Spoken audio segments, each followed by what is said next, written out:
సాంప్రదాయంలో దేవుడి దర్శనం చేసుకున్న తర్వాత బయటకొచ్చే ముందు ఆలయ ప్రాంగణంలో కొంతసేపు కూర్చోవడం ఒక ఆచారం. దీని వెనక కూడా ఒక కారణం ఉంది. మీరు ఆలయాన్ని సందర్శించి దేవుడి దర్శనం తర్వాత వెంటనే బయటకు వెళ్తే మనశ్శాంతి లభించదు. కానీ దర్శనం తర్వాత కొంతసేపు కూర్చుని దేవుణ్ణి స్మరిస్తే మనసులోని ఆందోళన పోతుంది. మనసు తేలికగా మారుతుంది. అదనంగా ఆలయంలోని సానుకూల శక్తి మనలోకి ప్రవేశిస్తుంది. ఇది మన ఆరోగ్యాన్ని పెంపొందిస్తుందని శాస్త్రం చెప్తోంది. దేవాలయాలను శక్తికి గొప్ప కేంద్రాలుగా చెప్తారు. అందువల్ల దేవుడిని దర్శనం చేసుకున్న తర్వాత ఆలయం నుండి బయటకొచ్చే ముందు కొంతసేపు అక్కడ కూర్చోవడం వల్ల మీ మనస్సు అక్కడ సానుకూల శక్తిని గ్రహించడంలో సహాయపడుతుంది. అదనంగా మన కోపం, అహంకార భావాలు మాయమవుతాయి. ఆలయంలో కూర్చుని మన మనసులో దేవుడిని స్మరించినప్పుడు మన సంబంధం నేరుగా పరమాత్మతో ఉంటుంది. అప్పుడు మనసు సానుకూలతతో నిండి ఉంటుంది.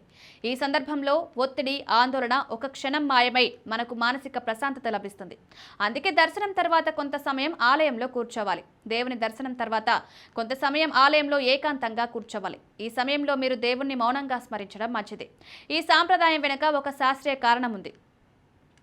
ఆలయంలో చాలా సానుకూల శక్తి ఉంటుంది. మనం కొంత సమయం ఆలయంలో నిశ్శబ్దంగా కూర్చున్నప్పుడు ఈ సానుకూల శక్తి మన శరీరంలోకి ప్రవేశిస్తుంది.